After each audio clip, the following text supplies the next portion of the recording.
Hi, my name's Emil Moffatt, reporter for WABE, and I'm here at State Farm Arena in downtown Atlanta. This is home to Georgia's largest early voting site. State Farm Arena is one of nearly 20 early voting sites in Fulton County.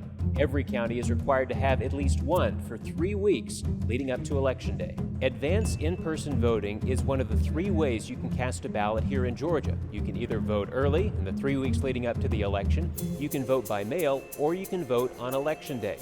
Elections officials, especially amid the pandemic, are encouraging people to vote early or vote by mail to avoid those long lines that we often see on Election Day. When you have a lot of people vote by mail and you have a lot of people vote early, we're hoping to drive 80% of the people that are going to vote in November to vote before Election Day. That relieves the pressure off of Election Day. We usually have in Fulton County anywhere for a big election up to 24 sites. This year we plan on having more than 30 early voting sites. Another advantage of early voting is you're free to vote at any place in your county that offers an early voting location, so you don't necessarily have to vote at your home precinct. This is important because maybe you want to stop off on your way home from work and vote, and that location may be closer. It allows a lot more flexibility to cast your vote early. If you choose to go during advance voting, you can go to any of the locations and your ballot will be able to be presented to you and you can vote it at any of those locations. If you go to vote in person on Election Day, you want to make sure that you go to your correct assigned polling location, because if you'll do that, you're going to get your correct ballot for your area and where you live. If you vote anywhere that is not your assigned precinct, you will have to vote a provisional ballot, and that contributes to long lines if you vote outside of your assigned precinct on Election Day. If we have a voter who has applied for an absentee or advance by mail ballot, and then they end up deciding that they can actually vote in person or would prefer to vote in person, they can cancel that by mail ballot and then go to vote in person. If you cancel a ballot by mail application or bring your ballot by mail in and cancel that, then that contributes to long lines. And in November, that is going to be something that is going to be important. We are trying to encourage everyone, if it's where you can, if you make that by mail selection, stick with that choice, go ahead and vote that ballot, and you can return it either through the mail or at one of the drop boxes throughout the county.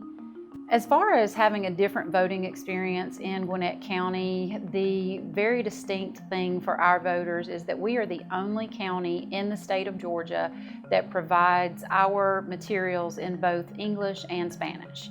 So when you come into a voting location, you're going to see your signs in English, you're going to see your signs in Spanish. You're also going to see your ballot. When you pull it up on the ballot marking device, you're going to select the language that you prefer to vote in. If you get a by mail ballot, you're going to see both English and Spanish language on that printed ballot. So that's definitely the thing that for Gwinnett County voters is different than any other county in the state. One of the advantages for State Farm Arena is its sheer size. There's a lot of room to fit a lot of voting machines and still maintain social distance. We're able to space out the machines.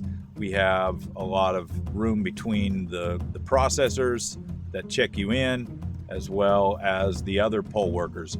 They've also been able to cordon off areas where voters will wait in line, and they've been able to put the social distance markers down. With the partnership with the Hawks, what they were able to do was get MARTA to reopen the MARTA station that sits right outside of State Farm Arena, so voters can take MARTA down here to vote.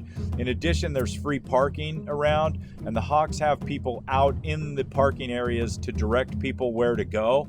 State Farm Arena was a response to the problems that we saw in Fulton County and in some parts of the state on Election Day in June. Well, one of our challenges in June was that we weren't able to conduct in-person training. We have gone back to conducting in-person training because the components of this system are much more complex than our previous system.